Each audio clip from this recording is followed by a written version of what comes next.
Namrata Bali, could you tell us a little bit about SEWA's involvement with community radio? Since when is it, and why the focus? I know you are involved in video for a long time. Yeah. Well, SEWA is Self-Employed Women Association with a Yeah. membership of almost 13 lakh women.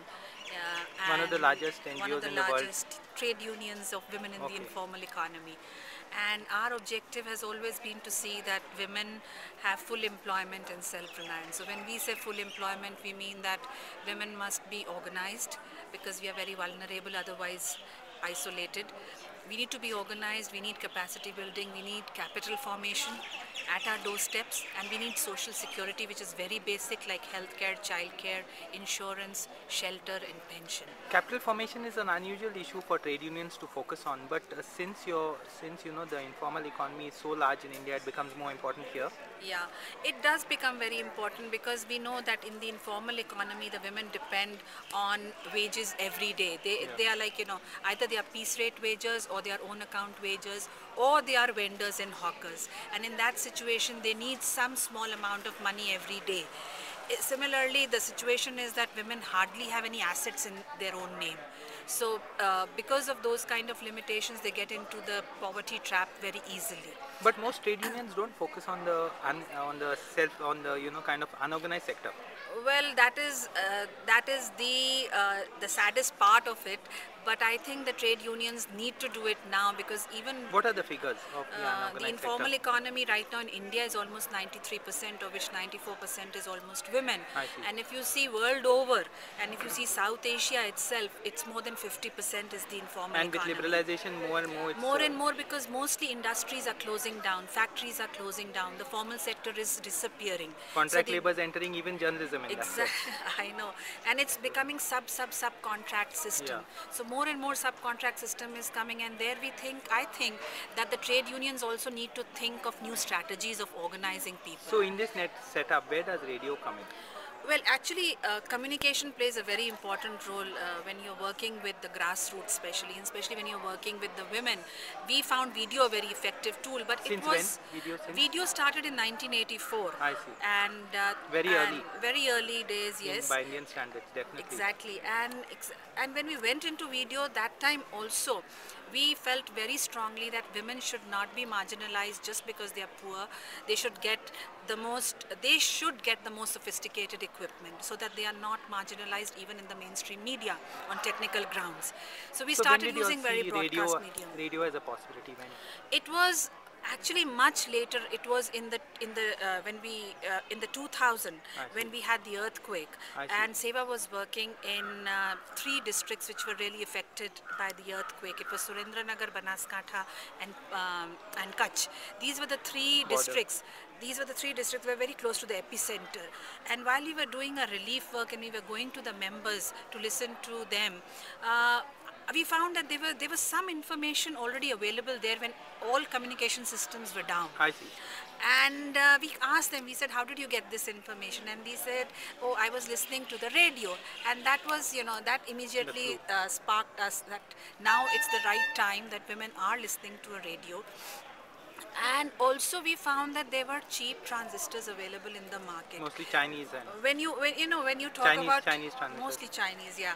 But mostly, when you see capital formation, when I talk about assets, any asset is always in the hands of man. That's true. But it was similar for the transistor and the radio also. Yeah. So if there was a radio, it was always with the man. But when they became cheaper and accessible, 100, 200 rupees. the women started using it. I see. And you found it very common among the agriculture farmers as well as the home-based workers, women who was making, craft items or making incense sticks or rolling papads or things like that. Maybe they could afford 2 in a family also. Exactly. Radios, if it's cheap. If it's cheap. So, then we felt that, this was the right time that we must now start investing in radio and at least start giving them that information which is needed by them. So you all applied for a license? By that time the policy was not through. So we had to work on our own. So what we did was that because the demand was there and because we felt that the women would listen to the radio programs, we started organizing a community which had some skills. It was a group of women, semi-literate, literate, some young girls also, and who were still in school, but working as domestic helpers, or they were home-based workers in Ahmedabad and around Ahmedabad. And we some were very good in singing, some were very good in mimicry, some were from Saurashtra, so they had different dialects. I see. And we started having little shows with them, little kind of radio theater kind of things. And they started scripting themselves, they started writing stories themselves, and then we approached All India Radio. So it was in 2005 actually, much later. In 2005 when All India Radio gave us a slot. They charged you for They charged for it. Not much. It was it was 3,000 rupees. They charged for that, and we bought that airtime. It was every Saturday from 8 to 8:15. We are still doing it. Statewide, full state. Full state, and you can also listen to that program if you are on the border of Rajasthan. I see. So it has a very big coverage, and it is like Gujarat. It is Ahmedabad, Baroda, and Bhuj Kendra. So you can listen all over. And these women, they started coming together and started making the programs themselves. Short, medium wave or No, it was medium wave. It was medium wave. And these programs, immediately what happened was that once these programs were on air, and they were really touching the stories and the information that people needed. I mean, we never, focused that it would be only women programs. Of course, women was the theme, but we made very general programs because we were on the air. So it had to be a general program, but they were very sensitive to the people, sensitive to the rural population of our country. And we started getting postcards. Like every episode would get us 50 postcards, telephone calls, and feedback that, we want to know about this, you want to know about this, and why don't you record this? So we started online, we started recording those messages from them and then fitting them in our programs. But that also made us realize that because people were writing, many of the postcards were coming from men, and the women were not writing, and we wanted to encourage the women to write. So whenever we would go to the women, they would say, oh, it doesn't matter, but it's my brother or my father, somebody writing there. So we thought it was important to do narrowcasting to get the women's feedback. And so we started forming Shrota Mandals. We call them Shrota Mandals, which is like an audience group.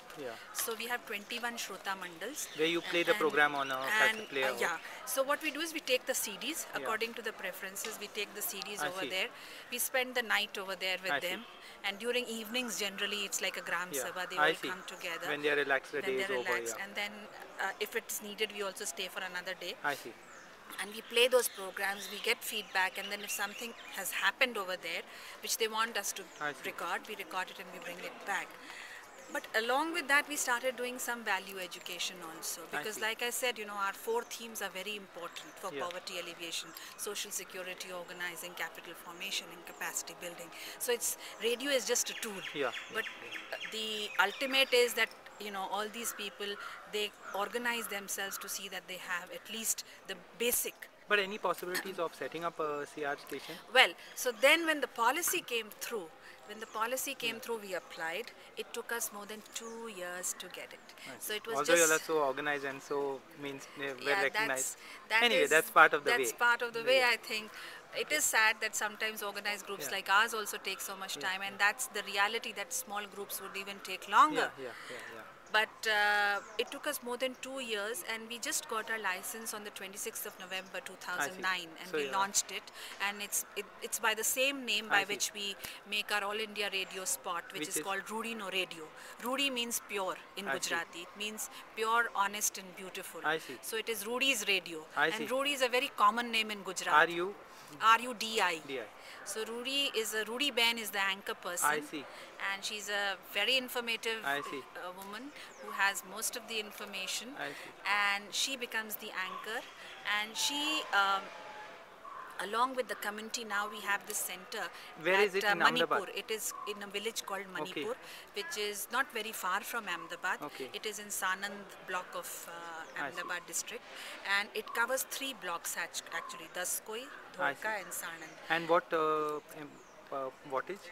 30 watts? Or no, we have 100. 100, We have 100 watts, and when we did the need assessment, we were covering only 20 villages, but now we are covering almost 38 villages. So, and you are doing 8 hours a day? 8 hours. 4 hours is fresh programs and 4 hours is repeat. It's a lot of work.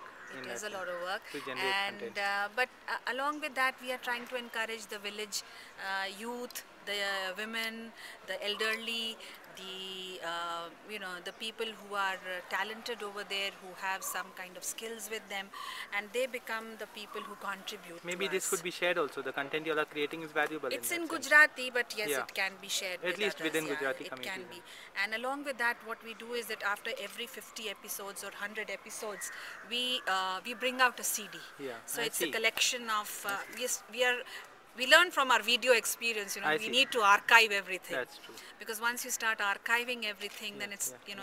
it's categorized, it's classified, and in future we can use Right. it again for our other audiences. Yeah. And it's a very valuable documentation of women's experiences and women's work. Thank you. We are facing many challenges, but it goes Thanks. on. Thanks so much and all the best.